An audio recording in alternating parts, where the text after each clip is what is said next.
Baik, Assalamualaikum warahmatullahi wabarakatuh.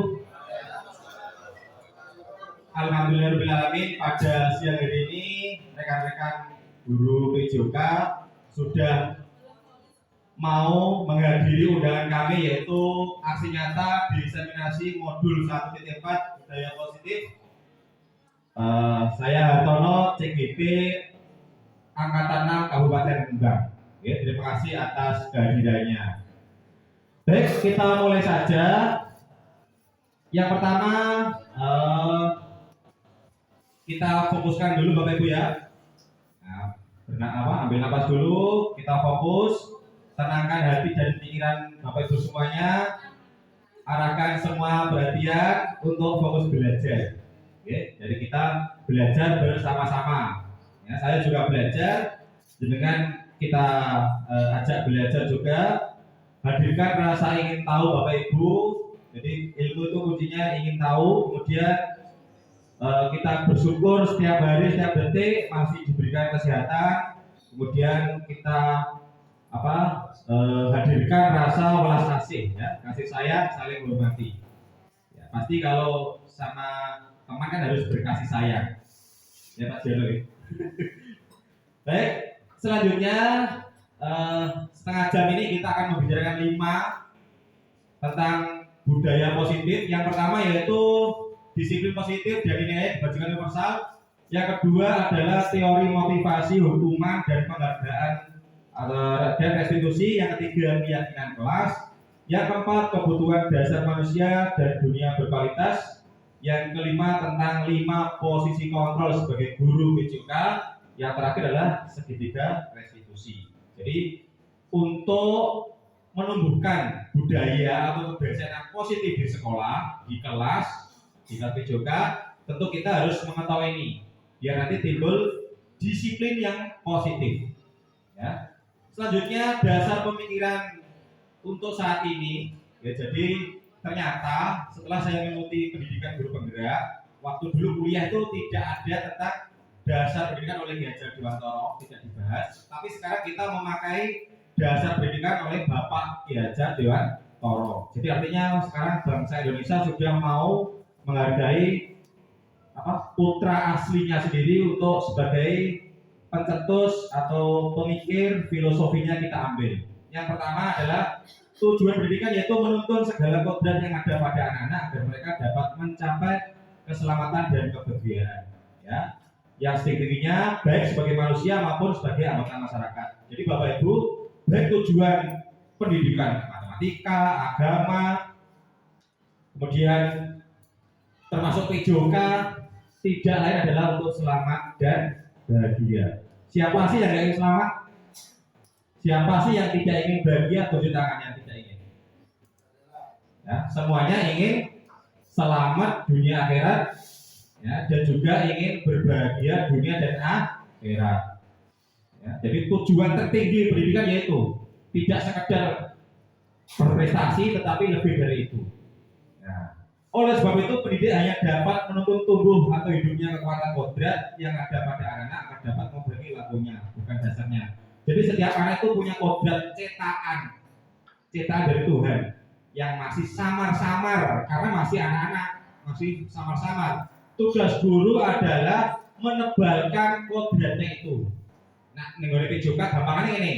Bocah itu cetakannya poli, takro, dan kita tebalkan. Tetapi jangan memaksa yang memang nggak ada cetakannya itu untuk dipaksa melakukan itu ya harus pro.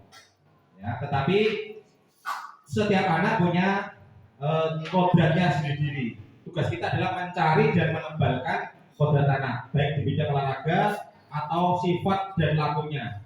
Ya, termasuk itu. Ya, kalau dalam hal ini itu yang diutamakan sifat dan lakunya. Ya, mungkin kalau punya cetakan pemarah, kita jangan menebalkan pemarahnya. Cetakannya jujur, ya kita tebalkan kejujurannya itu. Ya. Selanjutnya, yang pertama, disiplin positif. Nah, menurut Dr. William Glasser, jadi sebelum apa sih disiplin positif itu, ada teori kontrol yang harus kita ketahui.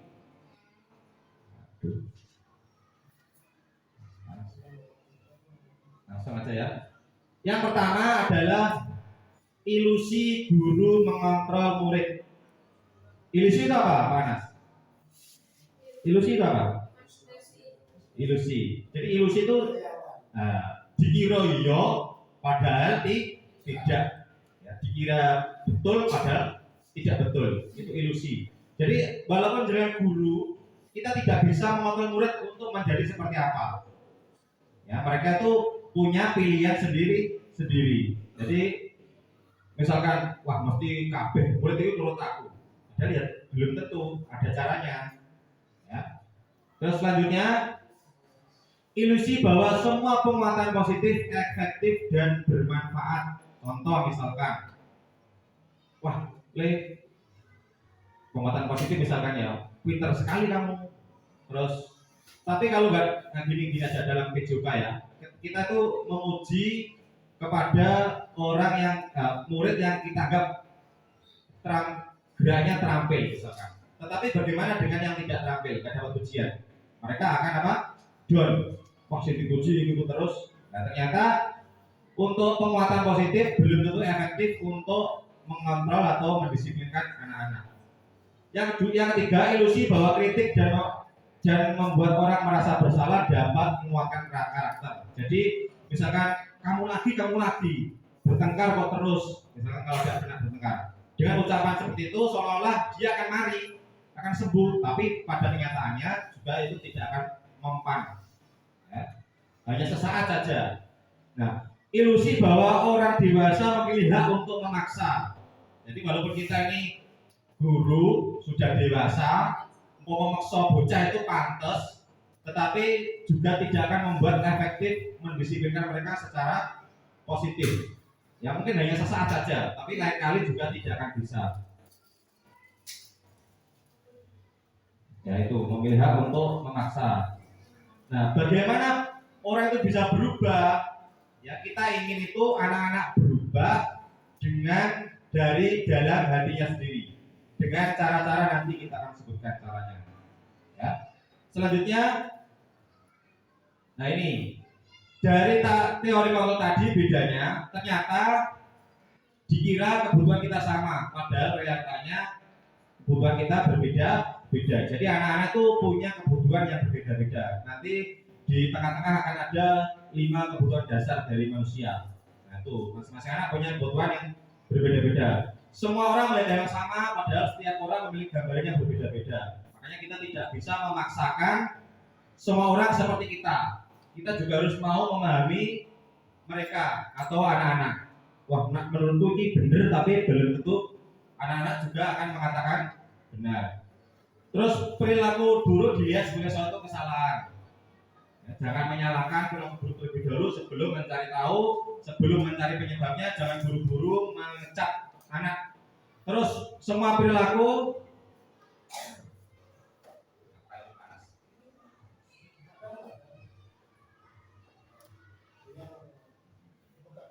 kapan ya? Oke. Nah lanjut. Orang lain bisa mengontrol saya, padahal aslinya hanya Anda yang bisa mengontrol diri Anda sendiri. Ya, jadi kita nggak bisa. Kalaupun dia terpaksa, tapi karena dia pilihan dia, walaupun terpaksa. Oke, lanjut. Nah, apakah itu disiplin? Kira-kira apa disiplin? Menurut bolehlah apa disiplin? Bolehlah. Apa bolehlah? Tepat waktu apa lagi? Menaati peraturan apalagi tidak melanggar. Nah, itu juga betul. Tapi yang kita inginkan itu disiplin yang lebih tinggi. Ya, yaitu disiplin menurut Ki Hajar menyatakan bahwa untuk mencapai kemerdekaan atau dalam konteks pendidikan kita saat ini harus menciptakan murid yang merdeka. Ya. Syarat utama adalah harus ada disiplin yang kuat. Disiplin yang dimaksud adalah disiplin diri yang memiliki motivasi dari internal. Jadi kalau menurut teori motivasi itu ada 3. Orang melakukan sesuatu karena ada 3. Yang pertama karena takut dihukum. Yang kedua karena mau hadiah. Yang ketiga karena dia menghargai dirinya sendiri. Ya, misalkan bolehlah berangkat pagi ya sebagai guru karena mau dilem sama kepala sekolahnya. Jadi motivasinya baru ingin dapat penghargaan. Atau panas berangkat pagi karena takut kalau siang nanti dimarahi kepala sekolahnya. Nah, berarti karena itu disiplin tapi belum dari internal, tapi karena takut akan diloroi, dihukum. Nah, yang kita inginkan untuk disiplin positif adalah seseorang itu melakukan karena menghargai diri sendiri. Contoh, saya sebagai guru, pokoknya guru P3K, orang beda-beda namanya guru. Terus yang guru kan orang terhormat, yo dihormati masyarakat, yo dihormati muridnya. Wah, guru. Guru kan berarti digugu lagi tiru. Jangan misalkan yang upacara, mari anak-anak kita harus disiplin, jangan sampai terlambat. Yang upacara ya, jangan membina. Terus atau menasihati, oh bocah orang tahu kerjaan tugas, padahal tugas guru ya tahu kerjaan. Nah, maksudnya jenengan berangkat pagi sebagai guru karena menghargai, yakin. Jenengan kan yakin kalau guru itu digugu jadi tiru, makanya jangan menghargai diri sendiri. Aku memang menjadi guru berangkat pagi, menghargai diri sebagai seorang guru. Ya bukan karena ingin diberi hadiah atau dilem kepala sekolah atau ingin tidak ingin dihukum. Nah itulah.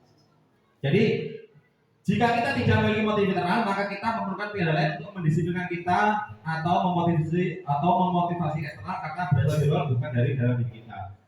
Nah makanya tugas guru tidak langsung kita bisa, murid-murid itu disiplin langsung dari internalnya, tapi kita arahkan. Ya, kita yang mengarahkan. Selanjutnya nilai-nilai kan tadi sudah ya, teori kontrol sudah, disiplin positif sudah. Sekarang nilai-nilai kebajikan universal. Ya. Nilai-nilai itu adalah suatu ini loh. Jadi nilai-nilai yang disepakati oleh sak donya. Indonesia nilai jujur itu bagus apa tidak? Kalau di misalkan Cina, bagus nilai jujur itu dihargai apa tidak? Dipercaya apa tidak? Bahwa orang itu harus jujur, kira-kira?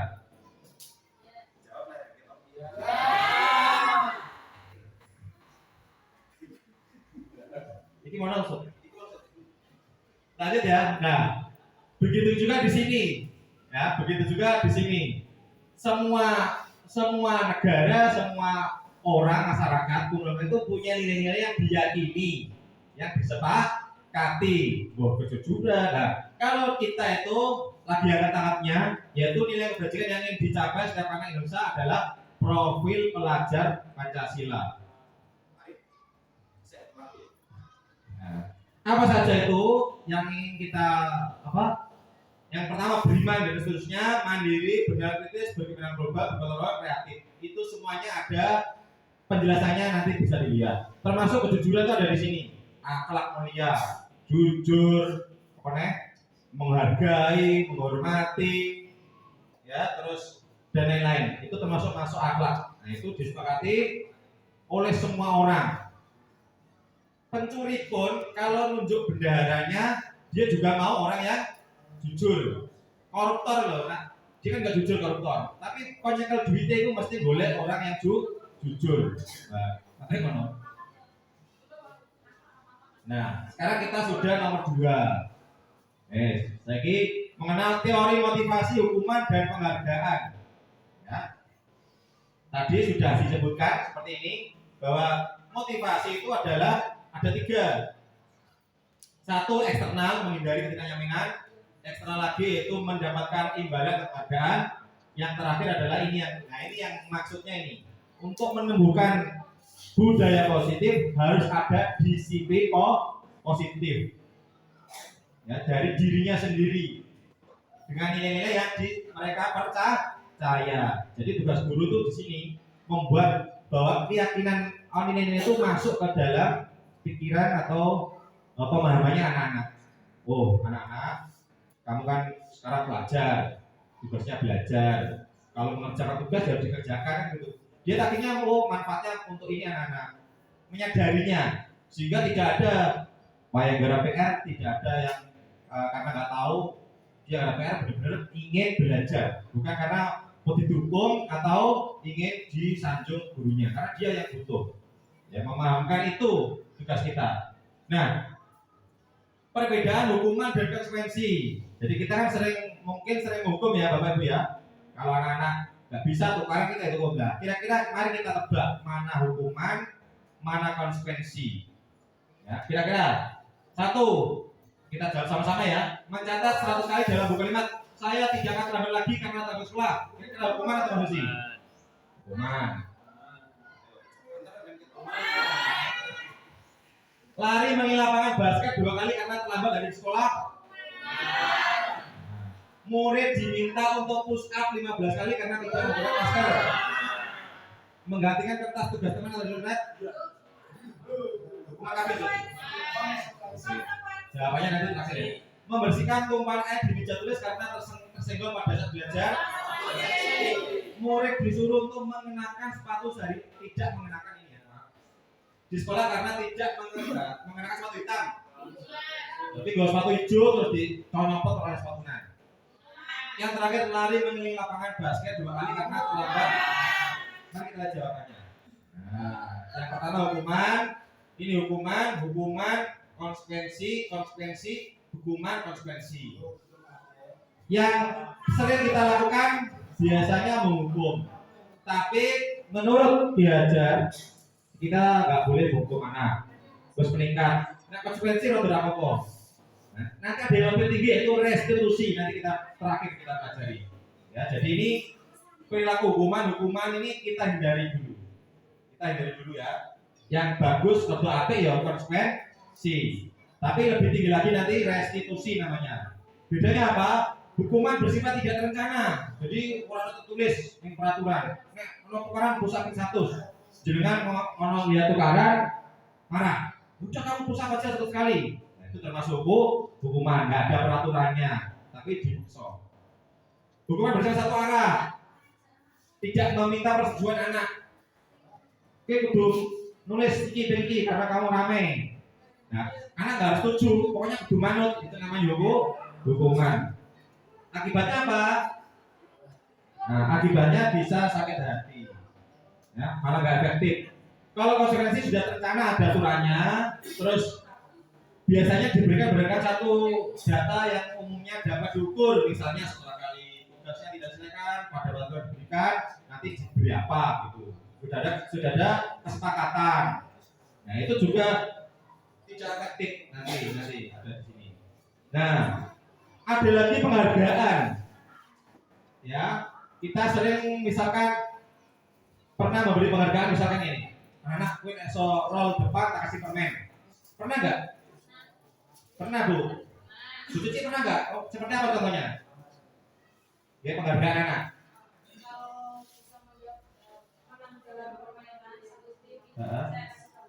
Dikasih permen ya? Pernah. Nah, mari kita lihat ternyata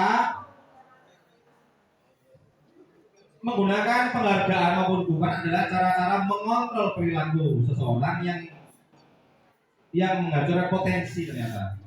Nah, untuk pembelajaran yang sesungguhnya, menurut kawan, ideal tindakan belajar sendiri adalah penghargaan yang sesungguhnya. Maksudnya, ternyata memberikan penghargaan itu juga bisa merugikan. Contoh misalkan, efektif itu jangka pendek, membuat orang tergantung. Contohnya begini, ketika saya mengajarkan S6 SKJ kepada anak-anak, saya beri hadiah 20.000 karena kelompoknya 4, satu kelompok 4.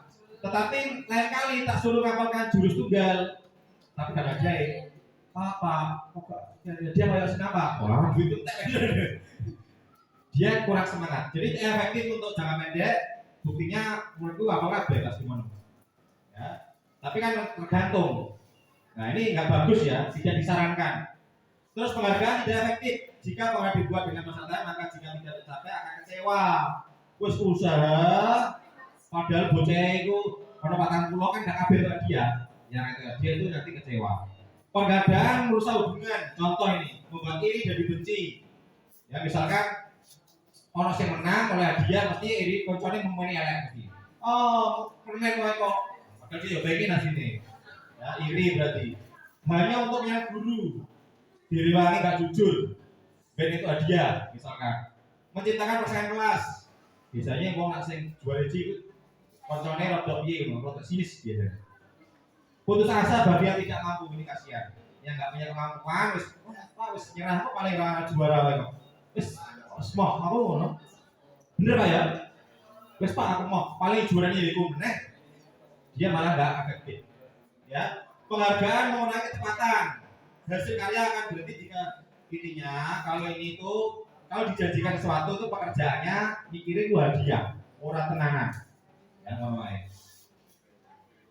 Menurunkan kualitas, mematikan kreativitas. Nah, ini restitusi. Jadi tingkatannya tadi hukuman, konsekuensi, yang terakhir adalah restitusi. Ini yang baru yang harus kita tahu. Nah, ini restitusi adalah menciptakan kondisi bagi murid untuk memperbaiki kesalahan mereka sehingga mereka bisa kembali pada kelompoknya atau kelasnya dengan karakter yang lebih kuat ini garis besarnya. Jika ada anak yang salah, jangan dihukum dulu, jangan langsung konsekuen dulu, langsung dimonopo, push up. Tetapi itu tidak ATV karena mereka kembali itu karakternya tidak akan berubah karena mereka terpaksa. Nah, di sini itu adalah ini memperbaiki. Yuk ditanya dulu. Ada nanti lingkarnya ada 3. Ya, dengan segitiga restitusi itu. Loh Pak ini bosen tuh lagi. Pak Fuad dari ini ya. Pak apa ya? Ini. Pokoknya tugas. Nah, poinnya memperbaiki. Jadi bocah kok getaran terus apa terus sajane kita panggil, kita tanya, terus dia mencari solusinya gimana ini biar kamu enggak. Terus dia, "Oh Pak, gini Pak, biar saya enggak tukar itu gini." Nah, dia dengan dirinya sendiri memperbaiki diri.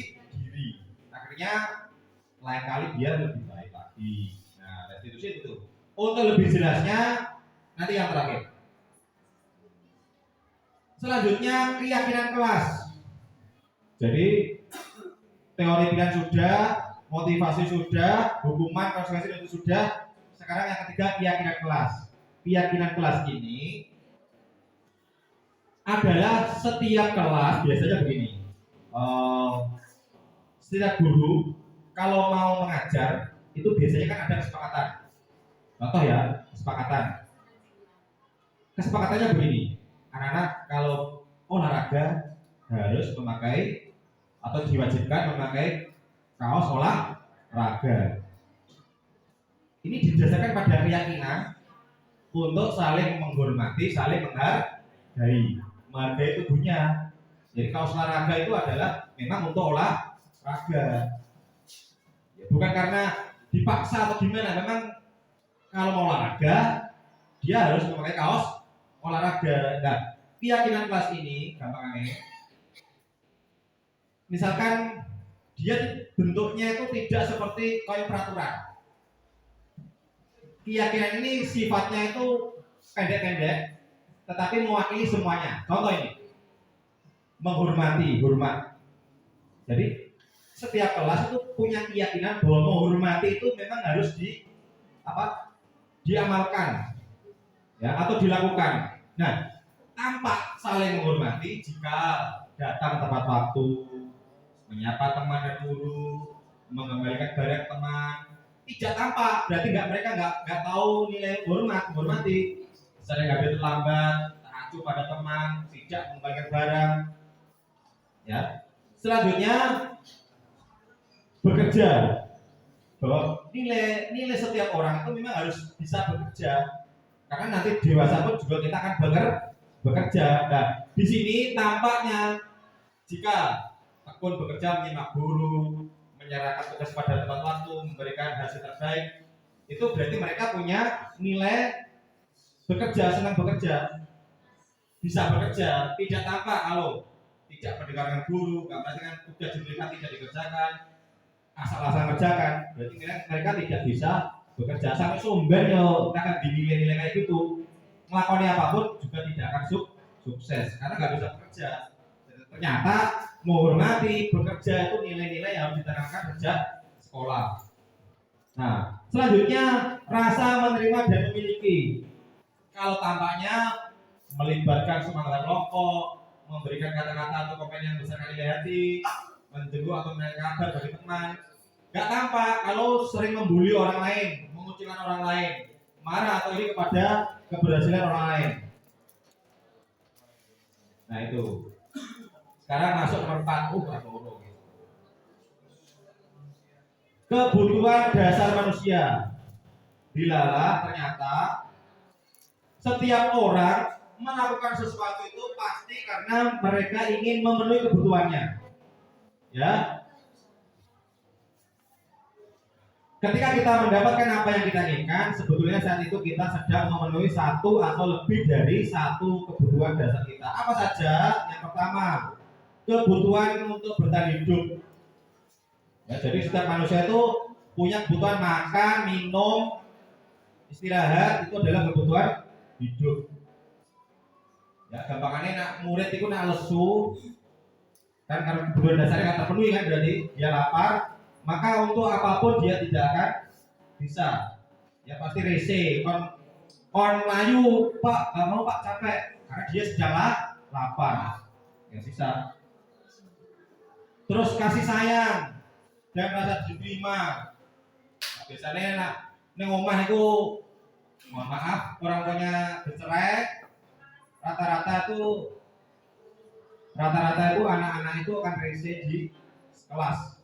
Dia tuh mencari perhatian. Di rumah diseneni ngopane terus. Neng sekolah ganggu kancane, boleh perhatian, tapi dia dengan cara yang salah. Ya. Tunggale, nah, ini gak berlaku untuk anak orang tua juga. Biasanya lanang wedok kalau nggak ada yang sayang juga akan rese. Akan rese apa? Boleh.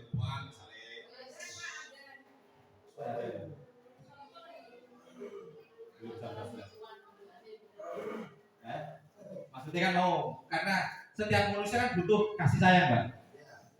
Nah, lanang wedok juga berkasih sayang, ya biasanya boleh kasih sayang dari orang lain. Itu nggak berlaku untuk anak-anak orang tua juga. Dia Pak Romat ya. Dia Pak Anda ya. Pak Julok.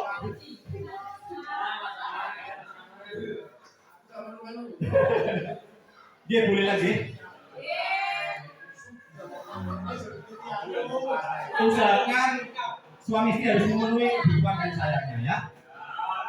Lanjut penguasaan. Nah, penguasaan ini contoh, kalau anak-anak, kalau dia tuh kebutuhan ingin dihormati, berkuasa, nggak terpenuhi, dia tuh juga akan tidak disiplin prinsip. Makanya biasanya sing dua jiwa kepemimpinan jadikanlah ketua kelas. Maka kebutuhannya akan terpenuhi. Begitu juga dengan kita. Kalau nggak ada kekuasaan jadi oposisi, menghujat pemimpinnya misalkan. Apa kayak pemimpin misalkan. Nah, berarti belum terpenuhi. Wah, itu sejak tekannya Pak Hartono gitu. Terus kebebasan, jadi bebas akan pilihan. Lanjutnya kesenangan. Nah, anak yang butuh kesenangan juga kadang-kadang mencari kesenangan dengan cara yang salah. Nah, itu juga perlu diluruskan. Mungkin bisa apa? Nah ini kebutuhan dasar manusia. Videonya tidak sendiri, nanti tak kirim ke. Nah, yang kelima tentang 5 posisi kontrol guru. Yang pertama adalah posisi penghukum, kedua pembuat merasa bersalah, ketiga teman, keempat pemantau, kelima manajer. Nanti kita pahami ciri-cirinya dan kita masuk yang mana, sering melakukan yang mana, ya, sering mengambil yang mana. Yang pertama penghukum biasanya berkata, patuhi aturan saya, awas kamu. Bocah orang nurut, awas kamu kalau nggak nurut. Misalnya, kok kue kamu kok salah terus, misalkan, ya. Terus apa hasilnya? Murid akan marah. Pokoknya dia nggak terima kalau diseneni, dihukum. Ya. Sering nggak kita seperti ini? Sering, saya juga pernah. Tidak apa-apa, jadi belajar kok, kemudian jadi untung kok meningkat lagi ya. Lanjut, pembuat merasa bersalah. Nah biasanya, wah wis tak gadang-gadang jadi pemain voli kok ora tegelen tenanan, ora nggak mau latihan. Ya, sudah tak gini kok nggak mau. Nah, intinya itu menyudutkan. Ben merasa bersalah. Akibatnya apa? Murid akan merasa bersalah, merasa menjadi orang yang gagal karena mengecewakan orang lain. Gurunya misalkan bisa menuntut amarahnya dan bisa menyinggung diri dan orang lain. Ya, orang disalah-salah terus biasanya putus asa. Dibully-bully terus juga bahaya. Ya, bisa tadi kayak Pak kata tadi. Teman, nah ini bisa berolahraga ini. Ayo ingat tidak bantu Nabi Islam ini ya sudah kali tidak apa-apa. Intinya itu kayak berteman, memaklumi kesalahan. Kita yang gampangannya itu bombong, mas tak apa, mas tak urusan ini ya, mas kayak gitulah. Pemantau biasanya berkata peraturannya seperti apa. Intinya mau menerapkan konsekuensi tadi. Itu berarti dia lagi posisi pemantau. Dia mengerti aturan, terus mengatakan ini aturannya loh, kamu melanggar, jadi kamu harus begini, melaksanakan konsekuensinya. Ini berarti pemantau. Selanjutnya terakhir posisi kontrol. Ini salah ya. Ini manajer. Ganti ini waktu. Manajer ini harusnya ya. Nah, inilah yang diinginkan sebagai manajerial. Ya, jadi dengan langkah-langkah segitiga restitusi. Seperti ini contohnya kalau manajer.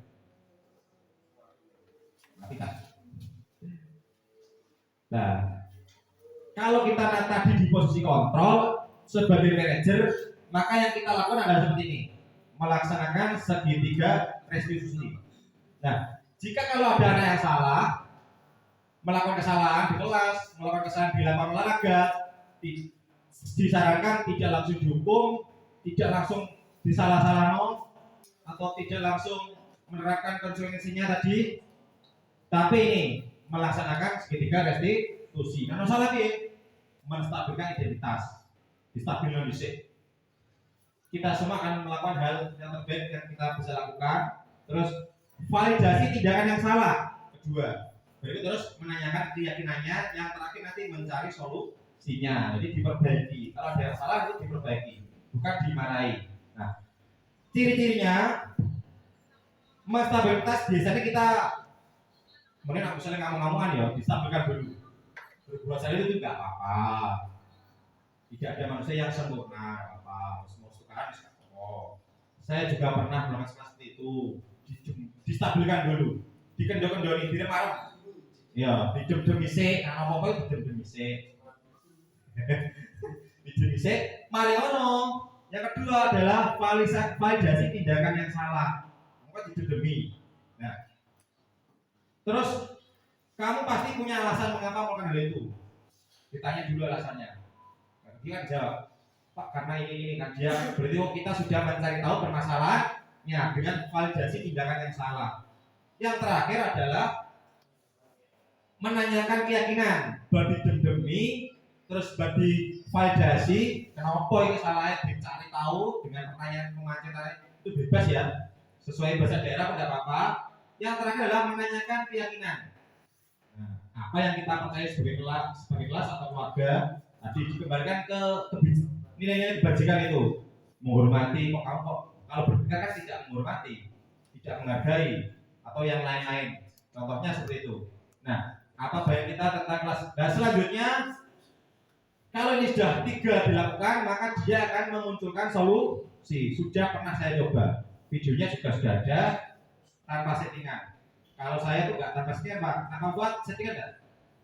Waktu itu kan tugas, ada anak kelasnya bertengkar, tukaran, langsung tak go di kantor, langsung tak lakukan ini, tak syuting, mesti langsung tanpa skenario. Ya, mereka juga hasilnya bagus. Ya, dipraktekkan juga hasilnya bagus. Oh iya, ternyata ya bisa. Ya, jadi nanti kita bisa lah terapkan. Nanti untuk dipelajari saya kirimkan. Nah ini segitiga restitusi tadi langkah-langkahnya ya. Menstabilkan identitas, validasi tindakan salah, menanya keyakinan. Ya, ini bisa dibolak-balik dari manapun. Yang penting kita sebagai guru jangan langsung menghukum, menyala-nyalakan, kita cari tahu dulu. Ya, gampangannya ngono. Oke, alhamdulillah. Terima kasih ya atas perhatiannya. Ini kemarin memang saya panjang lebar, tapi ini karena apa? Waktunya mepet, jadi saya paham kalau nggak memahami nggak apa-apa. Nanti bisa kita belajar lagi. Oke, video. Ini dua kali.